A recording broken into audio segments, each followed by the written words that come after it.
Alright, so today we're going to be working with factoring special cases. So we're still looking at them as ax squared plus bx plus c form, but this time they are special cases. So like before when we were working with special cases and we were foiling, they would be opposites of perfect squares. So like x plus 3 times x minus 3, which would then give us x squared minus 9. Or if we had x squared plus 6x plus 9, it would factor, or if we had it as it unfoiled, we would have it as x plus 3 times x plus 3, or x plus 3 squared. So I'm going to go ahead and show you an example of these for each case. So this first one here is the difference of perfect squares. So when we see this, we look at the first term, x squared. Well, that's a perfect square because x times x gives us x squared. 9 is also a perfect square because 3 times 3 gives us 9. The thing that we see is that it is the difference of perfect squares. So when we factor this, we must factor it as x minus 3 and x plus 3. And the reason for that is because the two middle terms have to cancel out. So if we were to FOIL this back out, we'd get x squared plus 3x minus 3x minus 9. So 3x plus negative 3x, or 3x minus 3x, is 0. So the middle term cancels out, or essentially there is no bx term. There's only x squared and a c term. In our second example here, this is the sum of perfect squares. So we know that, again, x squared is x times x, and we know that 9 is 3 times 3. Still perfect square. So when we factor this, it would be x plus 3 times x plus 3, because 3 times 3 is 9, and 3 plus 3 gives us our c value, or our b value, which in this case is 6. But to receive full credit, you're going to have it as x plus 3 squared. That would actually be the correct answer for this one when you factor it completely, because we actually have two terms that are the exact same. The same thing is true when you have the difference in sum of perfect squares. So our difference in sum here, we notice again, this is x times x, and this is 3 times 3. But our middle term, our b term, is negative this time.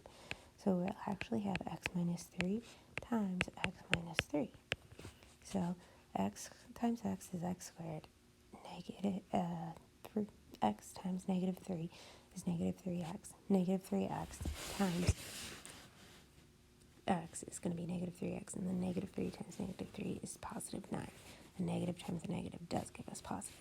So again, just like the previous one, to write this correctly or have it factored completely, you would need to only write one term, x minus 3, and then put the squared value. Alright, so I'm going to give you some examples just so that they're a little bit different.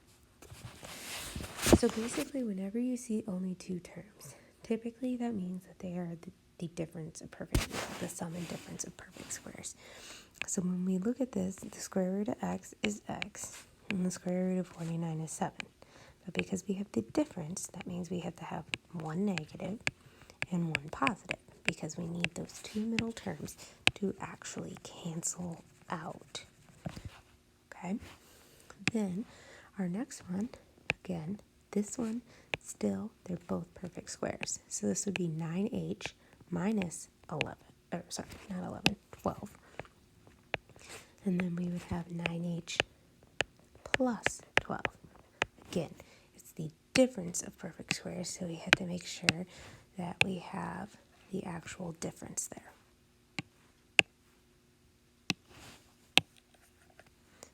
Okay, then our next one here is positive perfect squares. When we have positive perfect squares, the square root of x squared is x, and the square root of 64 is 8. So we have 8 and x plus 8. Again, remembering that x plus 8 times x plus 8 is x plus 8 squared. So we do need to write it this way for the correct answer. Now our second one here, we have r squared minus 26r plus 169. So here we would have to have r minus 13 times r minus 13. Again, this is the same as saying r minus 13 squared. And that's all you'll do. Your homework for today, if you did take home your workbook, is page 237 and 238.